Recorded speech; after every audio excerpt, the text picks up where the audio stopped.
Hello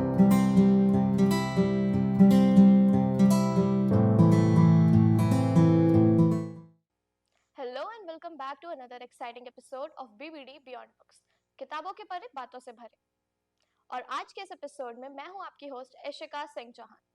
यादें बहुत कीमती होती है ना। यादें न जाने कैसे कैसे हम यादों को संजो के रखते हैं, कभी फूलों में तो कभी चिट्ठियों में, कभी किताबों में तो कभी कागजों में, पर ज्यादातर तस्वीरों में।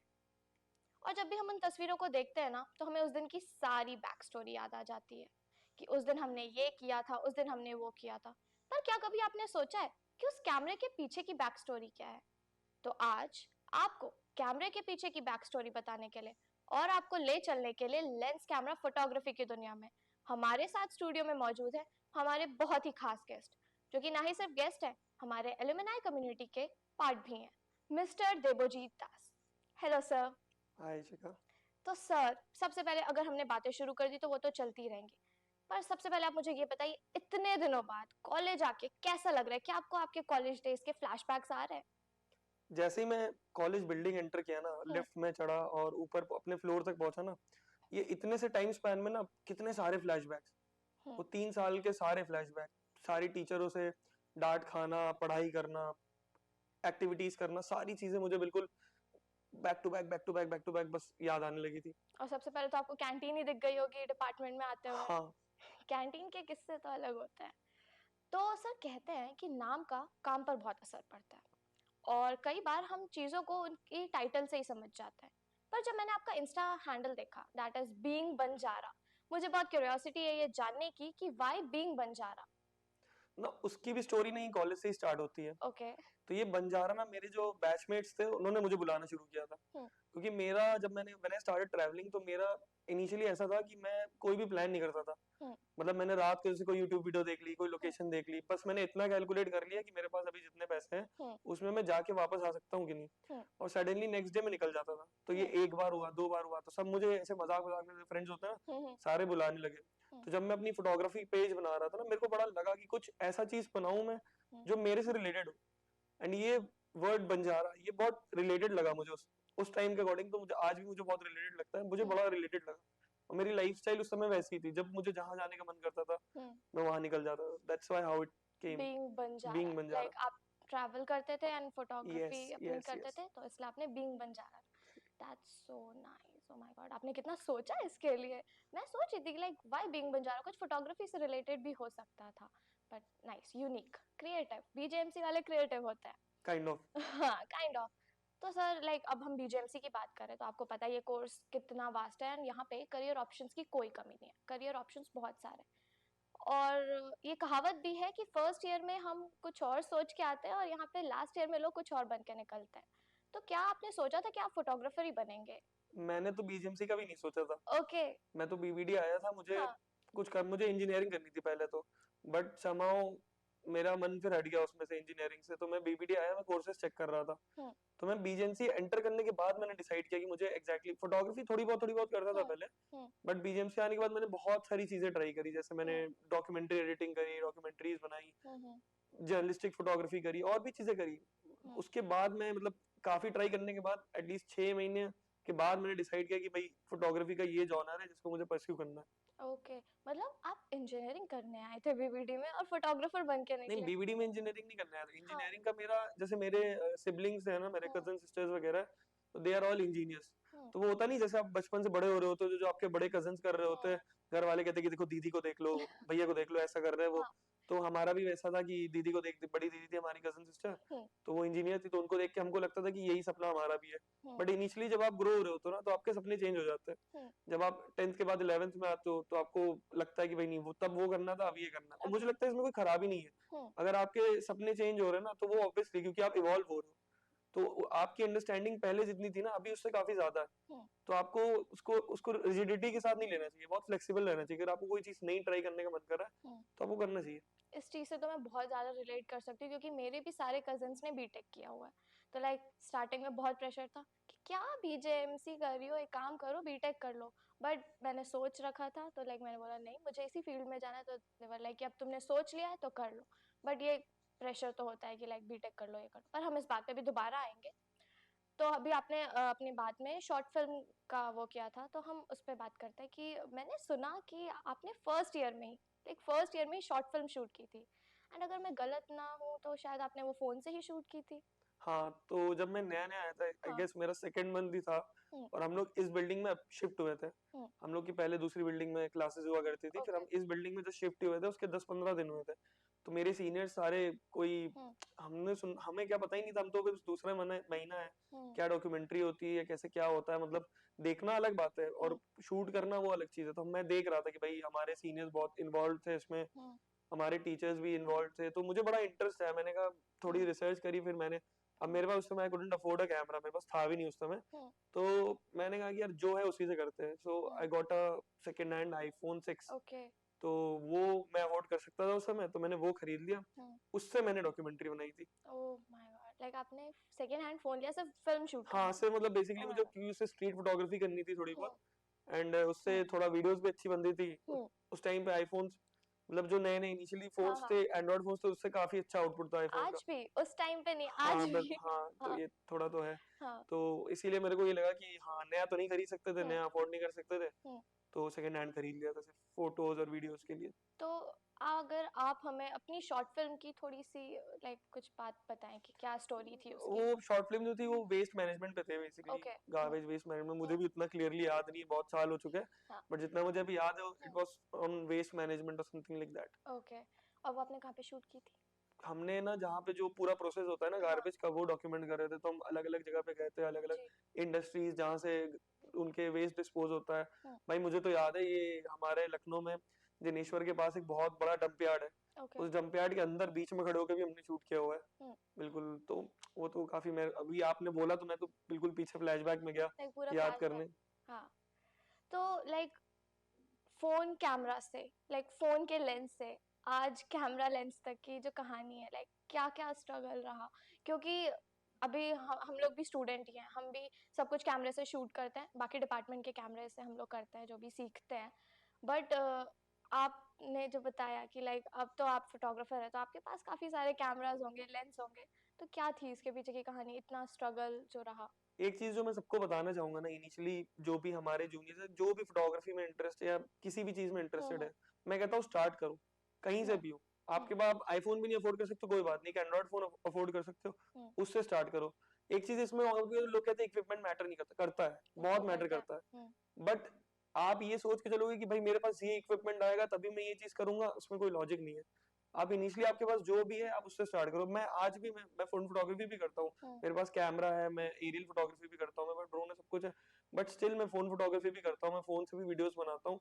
तो आपके पास प्रेजेंट टाइम में जो इक्विपमेंट है और जो आप अफोर्ड कर सकते हो ना, उससे स्टार्ट करना चाहिए। अगर मैं अपनी जर्नी की बात करूँ तो आई स्टिल रिमेम्बर कि हमारी एक फैकल्टी हुआ करती, तभी तो है नहीं वो यहाँ पे।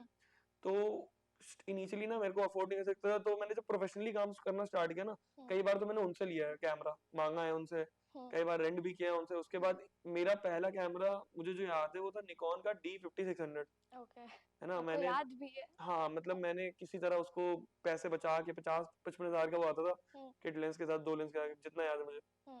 तो बड़ा पैसे बचा बचा के मैंने लिया था, थोड़ा सा लोन लेके, थोड़ा ऐसे करके वैसे करके। ओके। तो वो मेरा पहला कैमरा था। उसके बाद तो फिर चलता ही रहा, फिर 1 2 3 निकॉन, सोनी, मल्टीपल कैमरास चलते ही रहे तो वो तो मुझे फिर। लगता है वो पहले कैमरा आपने आज तक संभाल के रखा होगा, क्योंकि वो नहीं, बहुत वो पुराना कैमरा है, मतलब मेरे है। ही घर पे है, कोई हाँ। और यूज कर रहा है, ओके। बट हाँ संभाल के ही है, मतलब वो रखा हुआ है। उसकी एक अलग इम्पोर्टेंस होगी आपकी लाइफ में, क्योंकि वो आपका पहला कैमरा था। हाँ वो तो हाँ। है। मेरा एक्चुअली फोटोग्राफी का ना, मेरे मेरे मुझे लगता है मेरे जीन्स में, क्योंकि okay. I my dad used to own a camera in 1960s 70s। तो मेरे घर पे अभी भी वो रखा हुआ है, याशिका का है, एक पुराना सा कैमरा है, 1960s 70s के बीच का है, आई गेस, रील वाले जो आते थे पहले पुराने। तो मैं ना बचपन में देखता था, जब हम छोटे भी थे ना, तो मेरे पापा को बहुत शौक था। हम जब मैं जब 99 में बॉर्न हूँ, तो मुझे याद तो 2002 3 4 का थोड़ा थोड़ा याद है। वो रील वाले कैमरा उस टाइम पे भी होते थे, तो मेरे पापा ना बड़ा, हम घूमने उमने जाते थे, तो वो बहुत कहते थे यहाँ खड़े हो जाओ, वहाँ खड़े हो जाओ, फ्रेम बना बना के फोटोज खींच रहे होते थे। और जैसे टाइम चेंज होता है, फिर इवॉल्व होते रहता है ना, फिर धीमे धीमे फिर वो चाइनीज कैमरास आने लगे, GXD वगैरह के, फिर वो पॉइंट एंड शूट आते थे, कैनन निकॉन के, इन सब हाँ के। हाँ। फिर वो मेरे डैड ने परचेज किया, उसके बाद तो फिर फोन ही आ गए थे। अब तो लाइक जिसके पास हाँ फोन है वो अपने आप को फोटोग्राफर समझ रहा है। मैं कहता कोई प्रॉब्लम भी नहीं, समझो उसमें क्या दिक्कत है जिसको। देखिए अभी ऐसा है ना कि अगर आपके पास है फोन, लग रहा है कि आप भाई फोटोग्राफर बनना चाहते हो तो शुरू कर दो इनिशियली। ये सिर्फ इस फील्ड के लिए नहीं, सारी फील्ड के लिए। अगर आप पहले से ही अपने माइंड में कर लोगे ना कि भाई ये तो पूरी कैमरे की किट 5 लाख की आती है, मेरे पास तो 5 हजार भी नहीं है, मैं कहाँ से करूंगा, ये माइंडसेट अगर आपने बना लिया ना, आप नहीं कर पाओगे, सच में नहीं कर पाओगे। आपको माइंडसेट ये बनाना है कि मैं वो 5 लाख कैसे कमाऊं। मैंने इनिशियली मैंने स्टार्ट किया तो जब मैंने फोटोग्राफी स्टार्ट करी थी, मेरी खुद की कंपनी है इस समय, बट मैंने जब फोटोग्राफी स्टार्ट करी थी तो मैंने दूसरों के लिए काम किया है। मैंने ऑपरेटिंग करी कितने लोगों के लिए कि भाई कोई कमर्शियल शूट हो रहा है, आपका कैमरा है मैं खींच देता हूँ, मुझे कुछ पैसे दे देना। तो मुझे याद है जो मेरा सबसे पहला शूट था वो मैंने दिन का चार्ज किया था, एक दिन का 500 या 1000 ऐसे कुछ चार्ज किया था। ओके, वो आपकी पहली सैलरी थी। सैलरी क्या मतलब वो फ्रीलांस हाँ। में वही, हाँ कह सकते हैं, एक दिन में 500 या 1000 रुपए मैंने पहले प्रोजेक्ट में मैंने चार्ज किया था। 1000 है जिसमें मैंने 500 रुपए का रेंट दिया था और 500 रुपए मेरे पास बचे थे। तो ये ऐसे ही था। ओके सो अगर आपको नहीं पता तो मैं आपको बता दूं, हमारा बियॉन्ड बुक्स का हमारा इंस्टाग्राम पे पेज भी है। तो हम उसमें लाइक ऐसे रील्स वगैरह बनाते हैं, तो उसमें कई बार ऐसा होता है कि हम पब्लिक के साथ कनेक्ट करते हैं।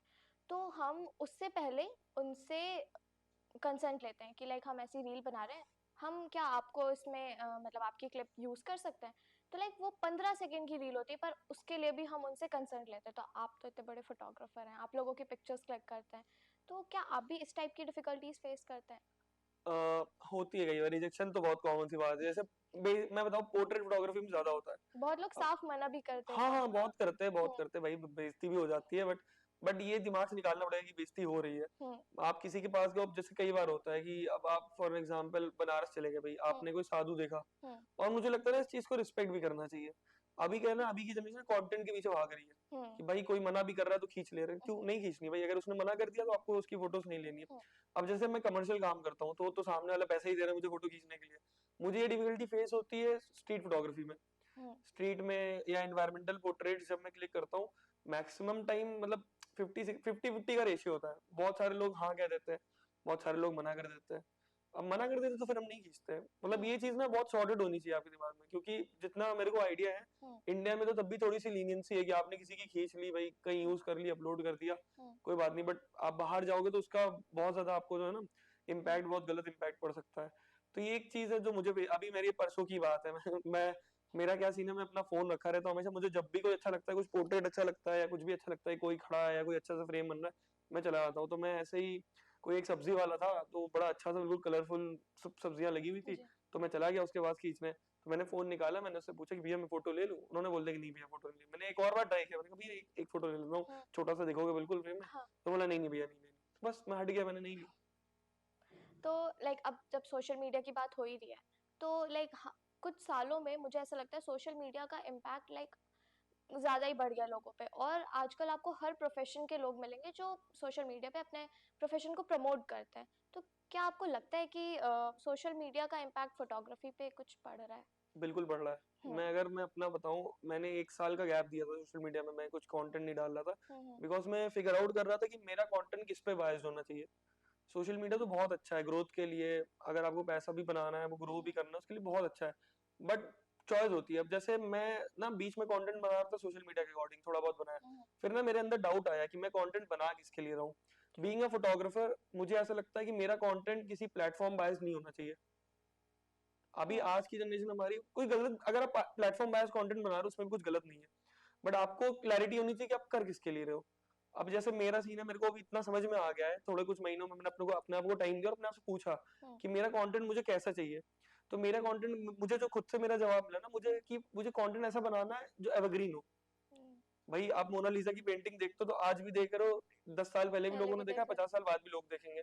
तो मेरा कंटेंट को लेकर के वैसे ही पर्सपेक्टिव है कि मैं किसी प्लेटफॉर्म, अब मैं ये नहीं सोचूंगा कि कौन सा रेशियो इंस्टाग्राम पे चल रहा है तो मैं उसके अकॉर्डिंग फोटो खींचूं, या कौन सा वीडियो फॉर्मेट इंस्टाग्राम का चल रहा है उसके अकॉर्डिंग मैं वीडियोस बनाऊं। तो मैंने ये अपने दिमाग से निकाल दिया अभी इनिशियली।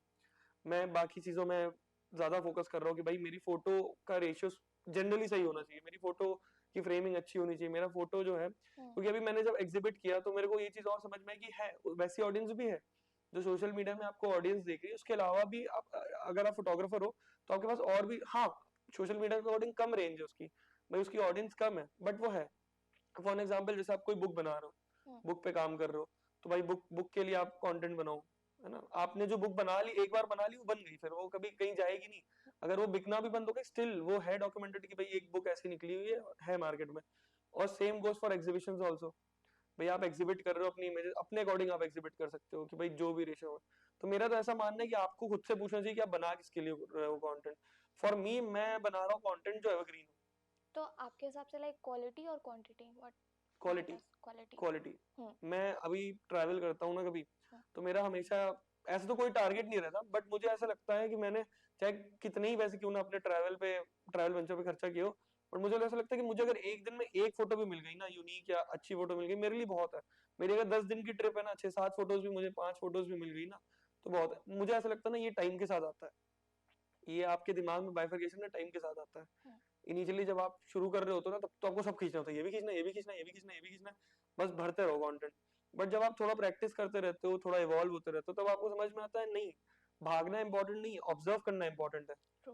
मैं कहीं पे जाता हूँ या कहीं पे फोटोज खींचता हूँ, या कोई स्ट्रीट कर रहा हूँ, या कहीं कोई फेस्टिवल शूट कर रहा हूँ, जैसे स्ट्रीट से रिलेटेड फेस्टिवल्स होते हैं काफी सारे, जैसे मस्तान की होली हो गई, मैं शूट कर रहा हूँ, तो मैं ऐसे भागता नहीं हूँ, मैं पहले खड़ा हो जाता हूँ। मैं ऑब्जर्व करता हूँ कि कहाँ क्या चीज हो रही है, क्योंकि आप किसी अगर स्टेज पे हो, मान के चलो मस्तान की होली हो रही है, वो एक आपका एक स्टेज है, ठीक है, आप वहां पे हो, तो वहां मल्टीपल एक्टिविटीज हो रही है। आप यहाँ भी भागोगे, वहां भी भागोगे, वहां भी भागोगे, मिलेगा जरूर आपको फोटोज, बट अगर आपको एक वो बेस्ट फोटो चाहिए ना, तो आपको थोड़ा वेट करना पड़ेगा, हम्म। थोड़ा वेट करना पड़ेगा, एक अपना टारगेट सेट करना पड़ेगा। पेशेंस जरूरी है। पेशेंस बहुत जरूरी है। बहुत जरूरी है, क्योंकि लाइक आपको एक परफेक्ट मोमेंट, लाइक उसमें एक परफेक्ट पिक्चर क्लिक करने के लिए पेशेंस चाहिए। तो सर ऐसे बातें तो चलती रहेंगी, अब हम आप ही की जुबानी से, आप ही की पिक्चर से कहानियां जानेंगे चलिए। कि क्या है उनके पीछे की कहानी। जमीन पे कोई हमारे साथ हो ना हो, पर आसमान में तारे हमेशा होते हैं, और अब ऐसे आसमान शहर में तो देखने को नहीं मिलते। तो सबसे पहले आप मुझे ये बताइए कि ये पिक्चर कहाँ की है? तो ये जो पहली पिक्चर है, ये अली बेदनी करके एक ट्रैक होता है, रूपकुंड करके एक फेमस ट्रैक है, तो उसके सेंटर पॉइंट में एक और ट्रैक होता है जहाँ से अली बेदनी करके है वो। तो उत्तराखंड में एक जगह है लोहाजंग करके, ओके। वो ऋषिकेश से 10 घंटे लगते हैं वहां पे। जो भी ये फेमस ट्रैक्स है ना, ब्रह्मताल वगैरह और ये सारा, तो वो उसी का बेस है, बेस कैंप है। ओके। तो मैं ये ना लोहाजंग गया था न्यू ईयर के टाइम अभी, तो मेरा कोई प्लान नहीं था कोई भी ट्रैक करने का, मैं जस्ट गया था कि मैंने सोचा वहां रहूंगा कुछ दिन, आ जाऊंगा। मजे बट करेंगे। Somehow I met few other photographers and मेरा प्लान बन गया। तो ये फोटो 31 दिसंबर 2023 की है, अराउंड 8:30-9 बजे की होगी रात में। और इस समय आप बिलीव नहीं करोगे, मून भी था, मून धीमे धीमे आना शुरू हो गया Oh था। my God. और ये बहुत रेयर क्राइटेरिया है, क्योंकि पहली तो दिसंबर में ऐसे ही विजिबिलिटी बहुत कम होती है, एस्ट्रो मिल्की वे या कॉन्स्टलेशंस की दिखने की प्रोबेबिलिटी बहुत कम होती है। और दूसरी चीज, जब मून लाइट ज्यादा होती है तो दिखते नहीं है स्टार्स इतने, ये तो बेसिक सी बात है। बट ये इतना क्लियर स्काई था ना विंटर्स में भी, कि हमें इतना क्लियर दिख रहा था मिल्की वे। अब तो ऐसा शहर में देखने को नहीं शहर में मिलता। क्योंकि लाइट पोल्यूशन बहुत ज्यादा है, शहर में मतलब देखिए है यहाँ पे भी, आसमान तो सब जगह है ही है, कॉन्स्टलेशंस भी है, मिल्की वे भी है, बट लाइट पोल्यूशन यहाँ इतना ज्यादा है ना कि इसके वजह से हमें दिखता नहीं है। और ये फोटो हमने ली थी आई गेस, और उन्होंने बताया मैंने 8:30-9 बजे के आसपास। उस समय टेम्परेचर यहाँ पे समवेयर -12 टू -15 के बीच में हो ओह रहा था। माय गॉड, हम लोग यहाँ पे ऐसे ही थे हाँ, ठंडी में, आप -12 में, लाइक काफी -12, हाँ, रात काफी में। मतलब वैसा रहा होगा आपके लिए। ट्रैक करके गए वहां पे, रहे कैसे थे आप लोग, कुछ उसका हाँ, तो हाँ। एक्चुअली हमारा ऐसा था ना, हाँ। हमने यहाँ पे टेंट लगाया हुआ था, बट रात को ऐसी हालत हो गई थी ना, इतना टेम्परेचर डाउन हो गया था कि हमको मतलब सो सकते थे, बट इतना अनकंफर्टेबल लग रहा था ना, फिर हमने ढूंढा वहाँ पे आसपास, क्या कोई नहीं था, मतलब ऑफ सीजन था इस ट्रैक के लिए। ये बेसिकली सितंबर में ज्यादातर लोग करते हैं ओके। ये ट्रैक, समर्स के टाइम में। तो ये ऑफ सीजन था, तो उस समय पूरी की पूरी वैली खाली पड़ी थी, ओके। कोई और टेंट या कुछ भी नहीं था। तो और हमने ठंड भी बहुत थी। ठंड थी, हमने बहुत ढूंढा, फिर हमको एक मड हाउस मिला छोटा सा, तो हमने फिर उस मड हाउस में जाकर के रात को सोए हम लोग। कुछ ज्यादा ही एस्थेटिक हो गया तो। नहीं तो ये एडवेंचरस है, और हाँ। ये this is the right way to travel. मतलब मुझे ऐसा लगता है, जो कहते हैं ना कि हम ट्रैवलर्स हैं, हम ट्रैवल करते हैं, अगर आपने ऐसा नहीं किया तो आप ट्रैवलर नहीं हो मेरे अकॉर्डिंग। भाई होटल्स में, भाई बढ़िया होटल्स में फ्लोटिंग ब्रेकफास्ट आ रहा है, मुझे लगता है वो ट्रैवल नहीं है। ट्रैवल ऐसे जहाँ आप लकड़ी भी खुद इकट्ठा कर रहे हो, खाना भी खुद ही बना रहे हो, आप समझ लो आप डिफिकल्टीज फेस कर लाइक रहे हो नेचर एडवेंचर में। हो जाता है पूरा। एग्जैक्टली। और जैसे कि हम नेक्स्ट पिक्चर में देख सकते हैं, मसान की होली। बहुत कम लोग होते हैं जिन्हें मसान की होली के बारे में पता होता है, और उसमें भी बहुत कम लोग होते हैं जो वहां पे जा पाते हैं, तो आपने कैसे लाइक वहां पे कैसे प्लान किया जाने का तो ऐसे कुछ डिफिकल्ट नहीं है, जा तो कोई भी सकता है। मसान की होली बेसिकली क्या है, Holi from the ashes of dead, या है ना, चिता भस्म की होली जिसको कहते हैं। तो ये मैंने इस पिक्चर को अभी लास्ट होली के टाइम ही शूट किया है, तो यहाँ का ना बहुत ही डिवाइन है। मतलब अगर आप ऐसे सुनोगे ना बहुत स्कैरी लगेगा आपको कि भाई जो चिता फ्रेश जली है उसके एशेस से, उसके भस्म से होली हो रही है। तो आप ये ऐसे सोचोगे तो बड़ा आपको बिल्कुल ऐसा लगेगा कि अरे यार ये कैसी बात है, बिल्कुल। बट जब आप वहां रहते हो ना, वहां की एनर्जी बहुत डिवाइन है। और जैसे कि हम इसमें देख सकते हैं इमोशंस, वो सब आपने कैसे कैप्चर हाँ, किया? तो मैं बताऊँ, ये ना पीछे, इसके पीछे जस्ट एक चिता जल रही है जी। अगर इस फोटो को आप क्लोजली देखोगे ना, यहाँ पे सब ये एशेस उड़ते हुए दिखेंगे आपको। तो ये लोग आर्टिस्ट होते ही अपना मतलब मास डांसेस होते हैं उनके, जो भी वो करते रहते हैं अपना। तो मैं यहाँ पे खड़ा हुआ था, इनिशियली मैं जस्ट ऐसे घूमा, मुझे ये फ्रेम दिख गया। और मैंने कम से कम इसके क्योंकि मुझे परफेक्ट फ्रेम लेने के ना कम से कम मुझे इसके 50 शॉट्स लेने पड़े थे आई शटर पे। तो 50 में से ना मेरे को ये एक फ्रेम लगा जो बिल्कुल परफेक्ट था, क्योंकि यहाँ पे भी कोई नॉर्मल इंसान नहीं दिख रहा था। सब ये सब जितने उस अटायर में थे सारे वैसे दिख रहे हैं। क्लोजली देखोगे ना कितनी सारी डिटेल्स इस फोटो में, जैसे इन्होंने नीचे कुछ ऐसे सॉक्स टाइप का पहना हुआ है, और ये उंगली निकली एक्सेसरीज हुई जो है। उन्होंने कैरी की है, एग्जैक्टली एग्जैक्टली वो हर चीज का कुछ ना कुछ पूरा मीनिंग है इसमें। और जैसे कि हम दूसरी पिक्चर देख सकते हैं इसमें, तो मुझे ये नहीं समझ आया कि ये आपने लाइक क्या आप ट्रेन से ट्रैवल कर रहे थे और अचानक से ये लाइक जो सडन? आपने इससे पहले की फोटो देखी ना, हाँ। मैं वहीं पे जा रहा था, ट्रेन से उत्तराखंड जा रहा था बेसिकली। ओके। तो मैं ना रात को, अभी की है ये 26 दिसंबर की है, 26 या 27 दिसंबर 2023। तो मैं ना बस 12 बजे थे, फॉग बहुत ज्यादा थी दिसंबर में। तो मैं उतर के ना खड़ा हुआ था, ऐसे ही ट्रेन रुकी हुई थी, मैं उतर के खड़ा था। तो मैंने सोचा कि भाई देखो इधर उधर थोड़ा ऑब्जर्व करूँ। तो ये ना बड़ा अच्छा लगा मुझे, सामने ना लाइट आ रही थी, उनके पीछे पूरा फेस फॉग पे था। लाइट बहुत अच्छी हाँ, पड़ रही मैंने अपना फोन निकाला फट से और मैंने ये फोटो खींच ली। एंड लाइक बहुत ही जो लाइट पड़ रही वो है, जो ये यहाँ वार्मथ है की ना, लाइट है, वो हाँ जो ऊपर वो से वो काफी अच्छी लग रही है। डिस्प्ले बोर्ड जो होता है ना, उसकी लाइट हाँ। थी ये। और जैसे कि हम नेक्स्ट पिक्चर में देख सकते हैं कि लाइक उसके जो कलर्स हैं। तो जो नेक्स्ट नेक्स्ट फोटो है वो है कश्मीर की, ओके। कश्मीर के एक मॉस्क की। तो अगर आप वो क्लोजली देखोगे ना फोटोज, तो आपको बहुत सारी डिटेल दिखेंगी। वो पुरानी पर्शियन कारपेट्स कहते हैं इन सबको, ये सब पुरानी पर्शियन कारपेट्स, करीब 100-150 साल पुरानी कारपेट्स है। और इसके जो कलर्स हैं वो कितने ज्यादा अट्रैक्ट कर रहे हैं मुझे, लाइक हाँ, आप, मैं बता नहीं सकती, आपने जो जैसे चीजों को पूरा क्लिक किया, oh my God, so amazing. मेरे पास वर्ड्स नहीं है कि मैं इसे कैसे बोलूं कि ये मेरे लिए भी वन हाँ। ऑफ मतलब लाइफ टाइम अपॉर्चुनिटी थी, क्योंकि कुछ मेरे फ्रेंड्स थे वहां पे कश्मीर में जिन्होंने मेरी हेल्प करी थी इस फोटो को लेने के लिए। एंड इस फोटो की ब्यूटी है जो ये रिफ्रैक्ट होके जो लाइट आ रही है, ये सब पुराने पुराने शीशे देख लो आप, कलर्ड ग्लासेस जो है, स्टेन ग्लासेस है, उनमें से जो लाइट गिर रही है। तो ओवरऑल ये इमेज मुझे इसलिए बहुत पसंद है क्योंकि इसमें कलर्स भी है, प्लस डिटेल्स भी बहुत सारी है। और आप इसकी एंट्री के बारे में आप हमें कुछ बता रहे थे कि लाइक यहाँ पे, हाँ मतलब थोड़ा एंट्री का थोड़ा सा ऐसा रहता है, हाँ थोड़ा डिफिकल्ट रहता है, but I have few friends there in Kashmir, तो उन्होंने मुझे हेल्प किया था। हाँ। So I went inside and took few pictures. सो ये आपकी फेवरेट क्यों है ये पिक्चर, कोई ऐसा रीजन? हाँ, ये मेरी फेवरेट ना दो रीजंस है, क्योंकि जो प्रोसेस था ना इसको क्लिक करने का, वो बहुत पसंद है मुझे।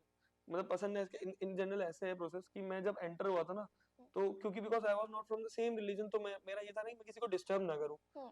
तो मैं ना कहीं पे भी घूम टहल नहीं सकता था। मेरे को बस ऐसे लंबी सी मतलब एक एले था, मैं वहीं खड़ा था, वहीं से आगे पीछे हो रहा था वहीं से। तो ये पूरा जो प्रोसेस था ना, वहां से जाना, एंटर करना, मॉस्क के अंदर एंटर करना, फिर कुछ चीजें ना हम कभी कभार सिर्फ देख सकते हैं, डॉक्यूमेंट नहीं कर सकते। ये फोटो जो आप देख रहे हो ना, ये तो आपको ऐसी इतनी अच्छी लग रही है, आप सोचो मैं जो वहां पे देख रहा हूँ अपनी आंखों से, जो आर्किटेक्चर मैं वहां देख रहा हूँ, वो कितना अच्छा लग रहा होगा। एंड कश्मीर ना मेरा थोड़ा फेवरेट है, तो इसीलिए ये थोड़ा लगाव है मुझे कश्मीर से। तो ये इसकी वैसे स्टोरी है, बैक स्टोरी। ओके। तो सर जैसे कि हम नेक्स्ट फोटो में देख सकते हैं कि इसमें, इस फोटो में आपका बाइक के लिए पैशन, हाँ तो मैं लाइक क्या वो सिर्फ पैशन है या प्यार भी है? नहीं, पैशन भी है, प्यार भी है। ये तो मैंने हार्ले के लिए शूट किया था, ऑटोमोटिव। तो इसके अलावा मैं ना I love travelling with my bike. मुझे ऐसा लगता है फ्रीडम बहुत लगती है मुझे बाइक में। और शायद मेरी एज भी है अभी ट्रैवल करनी है, मुझे बैक पेन नहीं है अभी तक के मेरे पास, तो मैं कर लेता हूँ। आई रिमेम्बर मैंने अभी जितना मैंने ट्रैवल किया है, हाईएस्ट मैंने एक दिन में 810 किलोमीटर चलाया है टू वन साइड। 810 किलोमीटर मैंने बाइक चलाया।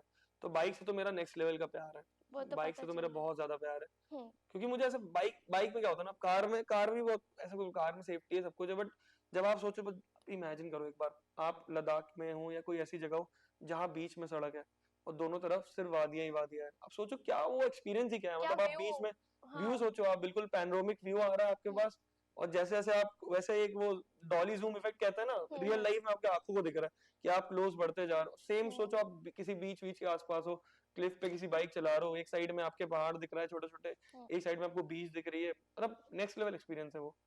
एंड मुझे लगता है कि भाई अगर कोई इंसान, मतलब अगर पसंद नहीं तो अलग बात है, अगर किसी को बाइक पसंद है इन हम्म। जनरल, तो उनको ना रोड ट्रिप करनी चाहिए एक दो बार, ओके। बहुत चीजें पता चलती है, क्योंकि बहुत सारी डिफिकल्टीज भी आती है ना, हम्म। तो आप उसको भी मैनेज करना सीख जाते हो। और अब बाइक की बात हो ही रही तो आप हमें ये भी बता देते कि आप कहाँ जा रहे थे, कहाँ पे कब? मतलब उस बाइक से आप कहाँ जा रहे थे इस फोटो में। नहीं, ये फोटो तो मैंने किसी के लिए क्लिक करी थी, ओके। हाँ। है ना, तो ये तो एक ऑटोमोटिव प्रोजेक्ट था, मैंने हम्म। किसी के लिए क्लिक करी थी। हम्म। तो ये तो कहीं नहीं जा रही थी, ये तो यहाँ पे लखनऊ का ही एक हाईवे है, हम्म। शाम के टाइम जो पीछे की आपको लाइट दिख रही है ना, बैक लाइट, शाम का टाइम था, हम्म। यानी पूर्वांचल एक्सप्रेस वे है, ओके। तो हम्म। मैं दूसरी बाइक में था, मतलब दोनों बाइक्स ऑलमोस्ट 80 की स्पीड पे थी, मैं दूसरी बाइक में से उल्टा करके बैठा हुआ था। तो ऑटोमोटिव फोटोज का क्या होता है, स्लो शटर में लेने वाली होती है, हम्म। तो वही, या तो दो तरीके होते हैं उसको लेने के, या तो आप एक किसी पर्टिकुलर जगह पे खड़े हो जाओ, बाइक निकल लियो, ड्रैग करना होता है, एक प्रोसेस है, उसके बारे में कभी और बात करेंगे, बट हाँ। अब ये दूसरा तरीका ये होता है कि अगर 80 की स्पीड में एक बाइक चल रही है, दूसरी बाइक पे भी आप सेम स्पीड पे हो, तो आप उसमें भी मोशन कैप्चर कर सकते हो। ओके। और जैसे कि हमारी ये जो पिक्चर हम इसमें देख सकते हैं कि कितनी शांति है यहाँ पे, मतलब इस फोटो को देख के पता चल रहा है कि उसमें कितना सुकून होगा उस जगह पे। तो सबसे पहले आप मुझे बताइए कि ये कहाँ की है एंड आपको ये क्यों पसंद है। एक्चुअली इस फोटो में है शांति, मतलब जब इस फोटो को खींचा भी गया था ना, हम्म। तो वो थी वो शांति। हम्म। और ये ना इस फोटो का एक फन फैक्ट है, आपको ये दिख रही होंगी ना लीव्स, हम्म। ये ऑटम की लीव्स है, ओके। पर ऊपर मिस्ट और फॉग भी है, हाँ। ये कैसे? क्योंकि भाई विंटर्स में अगर फॉग होगा तो ये लीव्स नहीं होंगी, हाँ वही। और लीव्स होगा तो फॉग नहीं होगी।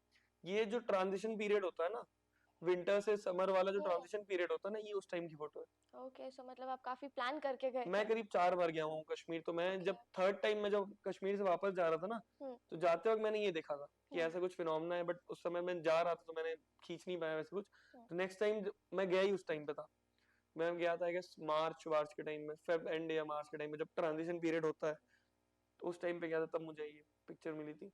ओके, तो ऐसे बातें तो चलती रहेंगी, अब एक छोटा सा गेम खेल लेते हैं आपके साथ and so I'll ask you like a few questions and you have to choose one. Okay. Marvel or DC? Marvel. Okay. Mountains or beaches? Mountains. Mountains. Favorite camera? Canon, Nikon, Sony? अब मैं बोलूंगा तो controversy हो जाएगी, मैं एक time पे Nikon user था, बट अब मैं शिफ्ट हो गया हूँ सोनी पे। Okay. I guess Sony, because मैं सोनी पे इसलिए शिफ्ट हुआ हूँ क्योंकि निकॉन में फोटोज के लिए तो बहुत बहुत अच्छा लगता था, Hmm. But because of focusing and low light performance मैं Hmm. सोनी पे शिफ्ट हो गया हूँ। Okay. Favorite location for picture? Jaipur, Ladakh or Kashi?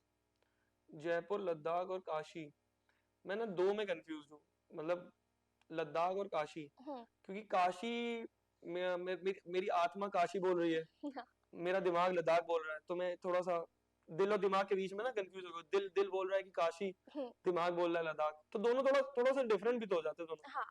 Still, you have to choose one. If I have to choose one, अगर Hmm. मेरे को ऐसा question अगर ऐसा है ये कि मुझे आगे की जिंदगी बितानी है, Hmm. तो मैं तो फिर Kashi. Okay. So daytime photography or nighttime photography? Both.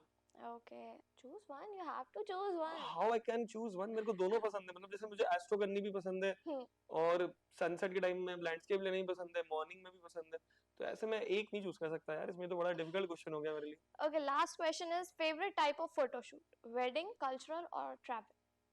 Wedding, cultural और ट्रैवल।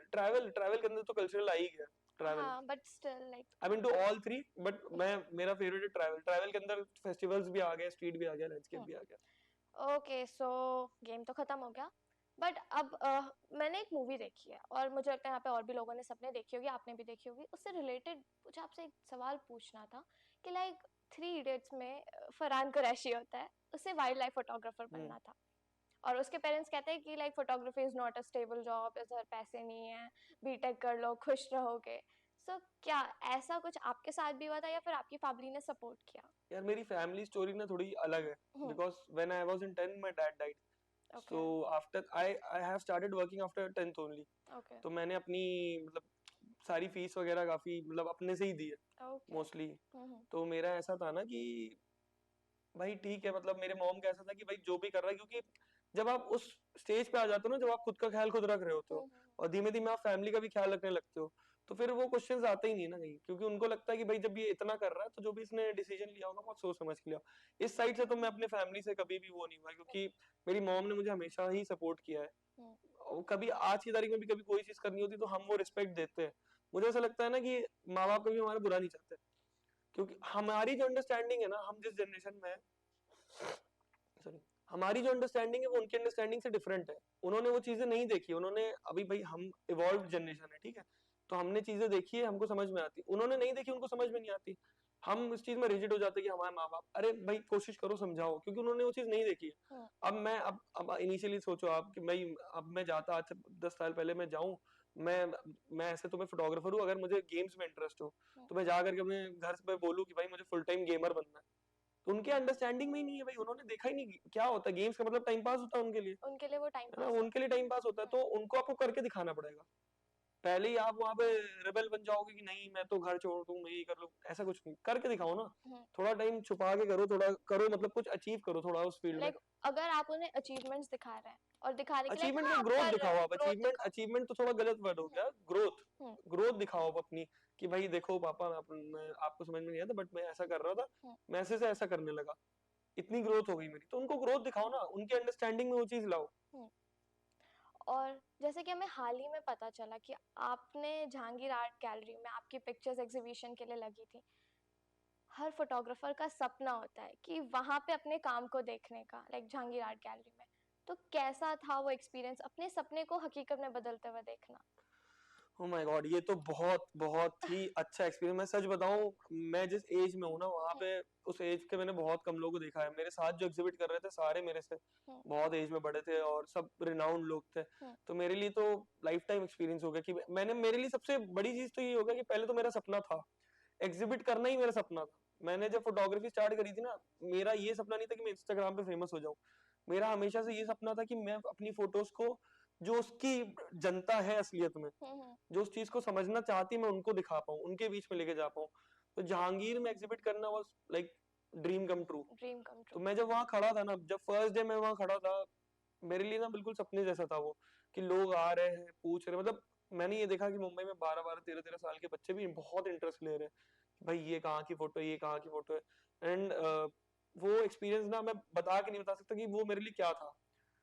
लाइफ के कुछ ऐसे एक्सपीरियंसेस होते हैं ना जो आप कभी ना चाह के भी भूलना भूलना नहीं चाहते हो, ना भूल पाओगे। तो उस टाइम का ना, उस 7 दिन का ना, 7 दिन का वो एग्जीबिशन था, 7 दिन के मुझे एक एक मोमेंट याद है। एंड मैं चाहूंगा कि मैं फिर से एग्जिबिट कर पाऊँ वहां पे जहांगीर में। बट ये एक्सपीरियंस तो बहुत, एंड मेरी फोटोज भी मैंने सोल्ड करी थी कई सारी, एंड मुझे बड़ा अच्छा लगा था, काफी लोगों ने खरीदी थी। एक जो अपने मस्तान वाली फोटो दिखाई, एक फिल्म मेकर थे, उनका नाम नहीं बता सकता, बट उन्होंने वो फोटो खरीदी थी and he was so amazed. And पता है सबसे अच्छी बात क्या थी, मैं आर्टिस्ट का नाम नहीं बताऊंगा, मैंने, उन्होंने मुझे घर पे इनवाइट किया था, मैं उनके घर पे गया था, और एक साइड में वॉल पे उस आर्टिस्ट की फोटो लगी थी जो दुनिया में वर्ल्ड फेमस है, वर्ल्ड फेमस है वो आर्टिस्ट। Oh my God. मैं बता ही देता हूँ, एम एफ हुसैन की पेंटिंग लगी हुई थी। अच्छा, ओके। लेफ्ट साइड में एम एफ हुसैन की पेंटिंग लगी हुई थी, और राइट साइड की वॉल पे वो मेरी लगाने वाले थे। Oh my God, that's like बहुत बड़ी बात हो गई। मेरे लिए तो मतलब वो उन्होंने रखा हुआ था कि मन लगाएंगे, मेरे लिए तो था कि ओ माय गॉड ये क्या हो रहा है भाई मेरे साथ। मैंने कहा मैं सपना तो नहीं देख रहा, मैं उठो भाई उठो, ऐसा सच्चाई है ये। तो ये तो एक बहुत बड़ा मेरे लिए बहुत बड़ी अचीवमेंट थी मेरे लिए। और मेरे पैसा वैसा ये सारी चीजें ना सेकेंडरी चीज है। आप आपके लिए यही सारी चीजें, मेरे लिए एटलीस्ट मेरे लिए बहुत बड़ा अचीवमेंट था कि भाई एक इतने बड़े आर्टिस्ट की वॉल पे लगी हुई है, उसके नेक्स्ट वॉल पे मेरी लग रही है। तो सर लाइक जब भी हम कोई चीज शुरू करते हैं ना, तो और जब हम वहां पे पहुंच जाते हैं, जैसे कि आपने आज से कई साल पहले कुछ सोचा था और आज आप वहां पे हैं या उससे आगे हैं, तो हम जब एक बार बैक स्टोरी देखते हैं तो हमें लगता है कि काश मैंने ये चीज ऐसे ना करके वैसे की होती बिगनिंग में, या फिर कोई एडवाइस जो आप हमें देना चाहें, क्योंकि आज आप जहाँ पे हैं, अभी हम उसके स्टार्टिंग स्टेप पे ही हैं, तो वो एडवाइस हमारे लिए बहुत वैल्यूएबल होगी। पहले तो मैं ये बताना चाहूंगा, मैं पहुंचा नहीं हूँ मंजिल पे अपनी, मैं सफर पे ही हूँ अभी, और मैं इसी सफर पे रहना चाहता हूँ। हाँ, है ना, वो कहते हैं ना कि मंजिल में ना उतना मजा नहीं जितना सफर में। ये भी तो है। मैं सफर में ही हूँ और सफर में ही रहना चाहता हूँ। हम्म। मैं बस इतना कहना चाहूँ, मैं आप गलतियों की बात पूछी ना, मुझे कोई भी अपनी गलतियों पे रिग्रेट नहीं है, बिकॉज मुझे ऐसा लगता है जब तक आप गलती नहीं करोगे तो सीखोगे कैसे। सही बात है। मैं तो कहता हूँ गलती करो, बस हाँ कोशिश करो कि एक ही गलती बार बार ना करो, हम्म। पर गलतियां करो। मुझे तो अपने किसी भी लिए हुए डिसीजन पे कोई रिग्रेट नहीं है, आज तक के कोई रिग्रेट नहीं है। आप सबको भी यही होना चाहिए कि भाई अगर आपने कोई डिसीजन ले लिया ना, स्टिक टू इट। बाद में अगर वो आपकी तरफ नहीं भी होता है ना, आपके अगेंस्ट भी हो जाता है वो डिसीजन आपका, रिग्रेट किस बात का, आपने ही तो लिया था ना डिसीजन। आपको मैं कहता हूँ कि आपका चाहे डाउनफॉल हो जाए, है ना, डाउनफॉल वर्ड थोड़ा सही नहीं है बट स्टिल मैं बता दूं हो जाए, मतलब आप मान चलो आप बैंकरप्ट ही क्यों ना हो जाओ अपने डिसीजन की वजह से, आपने जो डिसीजन लिया उसकी वजह से आप किसी भी चीज में नहीं कर पाए, हार गया, मुझे लगता है एंड ऑफ द डे कभी आपका लॉस नहीं हुआ, आपने सीखा है हमेशा उससे। सही बात है। हमेशा सीखा है मैंने तो अपनी गलतियों से इतना सीखा है। मैं चाहता हूँ कि मैं लाइफ में आगे भी गलतियां करता रहूं, सफर पे चलता रहूं, बस ऐसा ही हो। बाकी आप लोग बहुत अच्छा काम कर रहे हो। Thank you sir. तो सर आपसे बात करके हमें बहुत अच्छा लगा, एंड आज हमने सर से इतनी सारी चीज़ें सीखी, और उसमें से सबसे बड़ी बात, गलतियां करो, गलतियों से सीखो और करते रहो। तब तक के लिए देखते रहिए बीबीडी बियॉन्ड बुक्स, किताबों के परे बातों से भरे। Like, share and subscribe.